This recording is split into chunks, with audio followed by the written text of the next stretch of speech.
कैसे हैं दोस्तों अगर हम पास्ट में इंडिया की जीडीपी ग्रोथ का डेटा देखें तो इंडिया लगातार दुनिया की फास्टेस्ट ग्रोइंग मेजर इकॉनमी की अपनी पोजीशन बरकरार रखे हुए है। फाइनेंशियल ईयर 2021 एंड 2022 में भी इंडिया की जीडीपी ग्रोथ 8.7% रही, जबकि अगर हम ग्लोबल एवरेज रेट से भी इसको कंपेयर करें तो आईएमएफ के एस्टिमेट के मुताबिक इस दौरान ग्लोबल जीडीपी रेट सिर्फ 3.6% ही थी। तो किस तरह इंडिया फ्यूचर में लीड करने जा रहा है, वो कौन से सेक्टर्स हैं जो फ्यूचर्स में इंडिया लीड करेगा, ये जानते हैं। कैसे हैं दोस्तों, लॉजिकल व्यूज़ की एक और नई वीडियो के साथ हम आपके लिए हाजिर हैं।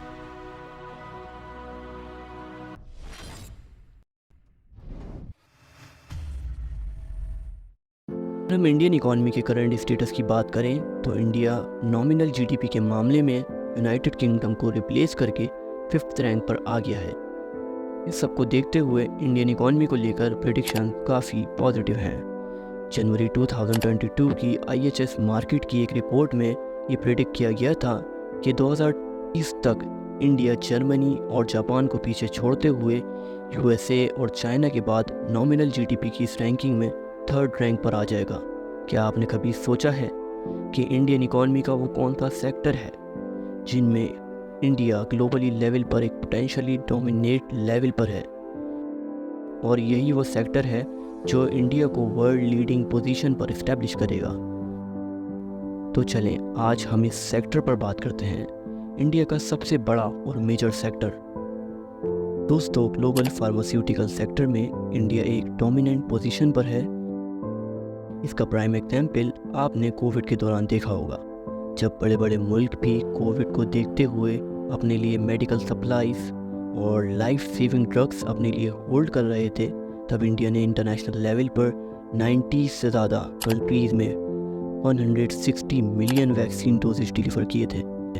इसके अलावा अगर हम इंडियन फार्मास्यूटिकल इंडस्ट्री को देखें तो अपनी 3000 से ज़्यादा ड्रग कंपनीज़ को और इनकी 10,500 से ज़्यादा मैन्युफैक्चरिंग यूनिट्स के साथ globally India by volume 3rd rank पर है। साथ ही ग्लोबली लेवल पर इंडिया जेनेरिक ड्रग्स का लार्जेस्ट प्रोवाइडर है। जेनेरिक ड्रग्स के मामले में US की 40% और UK की 25% जेनेरिक ड्रग्स की डिमांड इंडिया ही फुलफिल करता है। दोस्तों, अगर हम इस सेक्टर की ग्रोथ की बात करें तो 2021 में इंडिया का डोमेस्टिक फार्मास्यूटिकल मार्केट $42 बिलियन का था, जबकि इंडियन इकॉनमी सर्वे के मुताबिक 2030 तक इसकी $120 बिलियन से $130 बिलियन तक बढ़ जाने की उम्मीद है। इसी तरह इंडिया की बायोटेक्नोलॉजी इंडस्ट्री, जिसमें biopharmaceuticals, bio services, bio agriculture और बायो इंफॉर्मेटिक्स शामिल हैं, 2020 में इसकी वैल्यू $70.2 बिलियन थी, जिसकी 2025 तक $150 बिलियन हो जाने की उम्मीद है।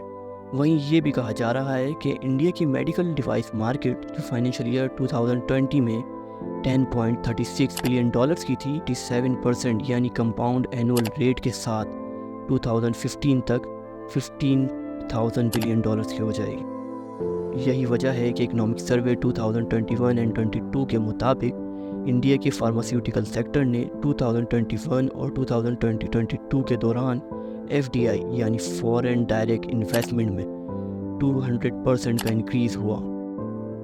लेकिन इसके बावजूद भी इंडिया को मेडिसाइन में यूज़ होने वाले बल्क ड्रग्स को इंपोर्ट करना पड़ता है, लेकिन फिर भी इसमें इंडिया की गुड्स क्वालिटी और कंपेटिटिवनेस की वजह से ग्लोबल लेवल पर डोमिनेट पोजीशन हासिल है, और इसीलिए इंडिया को फार्मेसी ऑफ वर्ल्ड भी कहा जा रहा है। इसके साथ ही फाइनेंशियल ईयर 2022 में इंडियन फार्मास्यूटिकल इंडस्ट्री ने $15.81 बिलियन का ट्रेड सरप्लस जनरेट किया था। इस सेक्टर में इंडिया की पोजीशन और मजबूत करने के लिए गवर्नमेंट ने स्ट्रेंथनिंग ऑफ फार्मास्यूटिकल इंडस्ट्री यानी SPI फाइनेंशियल ईयर 2021 एंड 2022 से फाइनेंशियल ईयर 2025 एंड 2026 तक के लिए 500 करोड़ रुपीस यानी $665.5 मिलियन का फाइनेंशियल आउटले किया है। सेल्फ रिलायंस को प्रमोट करने के लिए डिपार्टमेंट ऑफ फार्मास्यूटिकल्स ने डोमेस्टिक मैन्युफैक्चरिंग को प्रमोट करने के लिए भी PLI स्कीम शुरू कर दी है, जिसके लिए फाइनेंशियल ईयर 2021 से फाइनेंशियल ईयर 2013 तक 6,490 करोड़ रुपीस यानी $951.27 मिलियन का आउटले किया जाएगा। दोस्तों, ऐसे में हम इंडिया फार्मास्यूटिकल सेक्टर्स को एक हाई लेवल पर देख सकते हैं, जिसमें इंडिया ऑलरेडी काफ़ी डोमिनेंट पोजीशन पर है। पिछले कुछ सालों में इंडियन वैक्सीन और मेडिसिन की एक अपनी क्रेडिबिलिटी डेवलप हुई है। इस सबको देखते हुए इंडिया का इस सेक्टर में वर्ल्ड लीडर बनने का ख्वाब जल्द ही सच होता दिखाई दे रहा है। दोस्तों, आज की इस वीडियो में इतना ही। मिलते हैं एक नई वीडियो के साथ, तब तक के लिए अपना बहुत ही ख्याल रखिएगा।